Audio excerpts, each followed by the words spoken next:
Hello, everyone. Welcome to New Gen Politics. So, Kamala Harris just made her first public appearance since her concession speech after the election.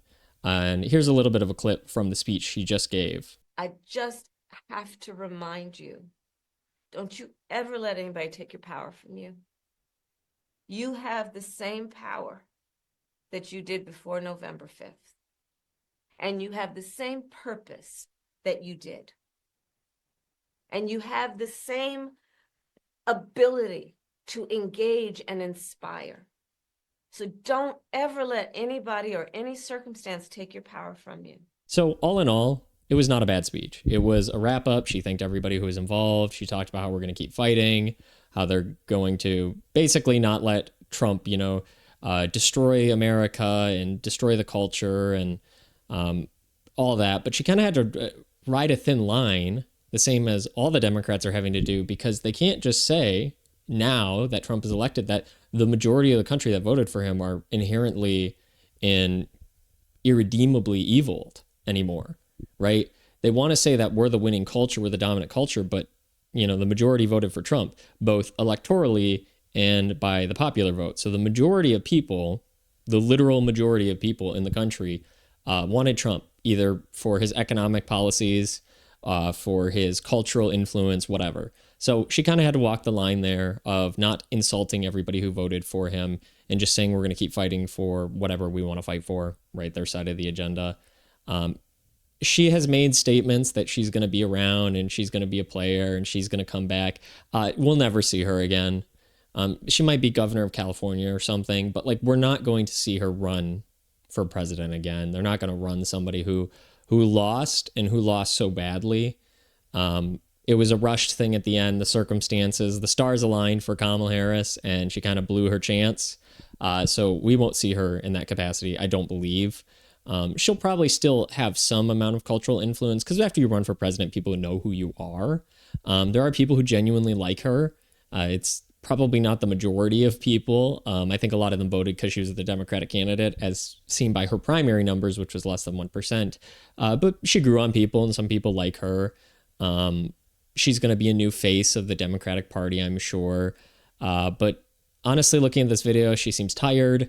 It's been a month, like I said, since she gave her speech to come out and give this one. She's kind of been, MIA. Same thing with Biden. They've just both kind of been MIA.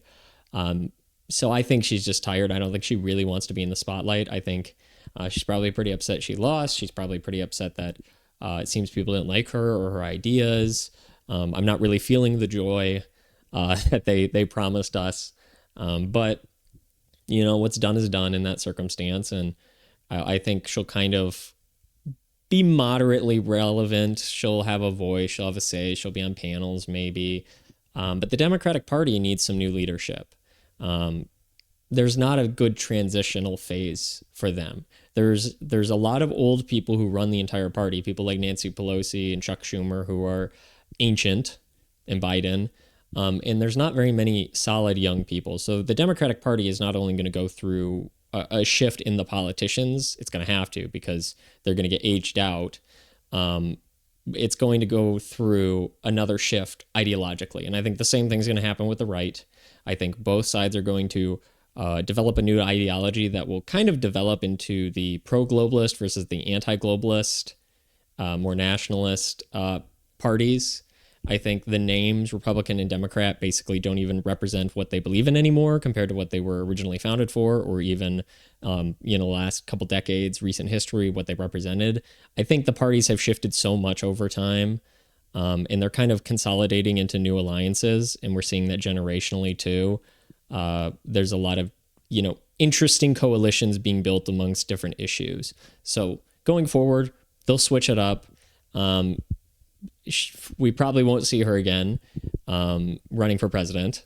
I don't even think she'll run. I know she's not going to get the nomination, but I don't even think she'll run. I don't think a lot of the people we've heard about or know about are going to run. I think like the people on the right who just had a lot of new people nobody knew about step up to run in the primary against Trump, even though they probably knew they were going to lose.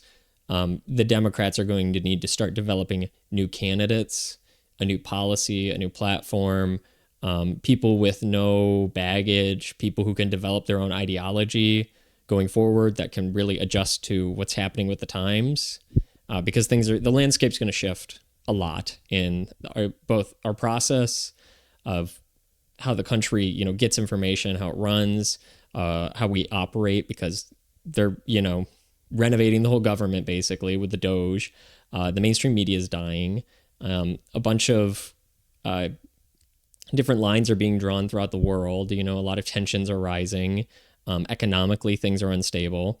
So there's a lot of things that are happening throughout the world that are going to create new opportunities for people to step up, for the parties to shift and change, and for new coalitions to be built. So now might actually not be the worst time in the world to start working together across the aisle for specific policies.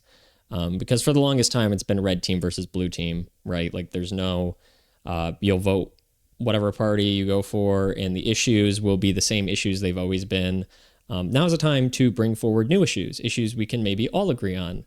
Certain environmental policies, things like the food, maybe like the microplastics, plastics in the ocean, like all that stuff. I think we can agree on things that are major problems that just, is not abortion or the economy. So it's not talked about, but I think now we can do more of that.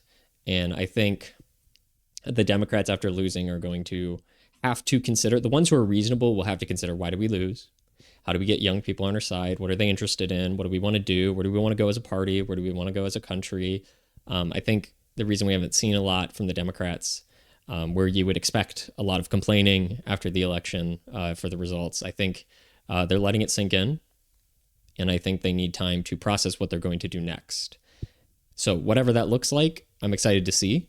It's going to happen on the Democratic and the Republican side. I think the Republican side is actually going to be a much bloodier battle.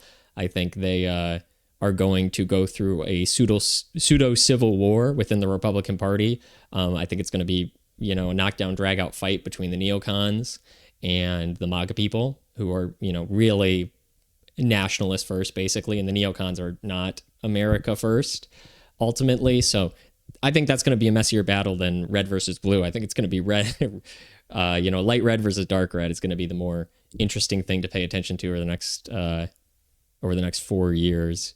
But we'll see the blue will also have, a light blue and a dark blue. They'll fight it out as well, because something didn't work. What do we need to do? We got to go back to the drawing board, because everything we've done has not worked, and it's made the problems worse, right? Trump won bigger than he's ever won before amongst all these demographics. So everybody's got to reconsider what they're going to do, where the lines are going to be. They got to age out the politicians that nobody actually wants on either side. And I think, hopefully, that Trump will start rooting out that establishment nonsense, the corruption in the media, the corruption in the educational system, all the stuff that hopefully we can agree on, at least in hindsight after it's done, that, okay, this was a good thing to allow more freedom, to allow more compromise, to not have people specifically intentionally dividing us among party lines based on monetary interests. So we'll see that. We'll see what happens. That's my rough estimate of what's going on. I think Kamala's speech was good. I'm glad she gave it. I'm glad she conceded. I want to give credit where credit is due there.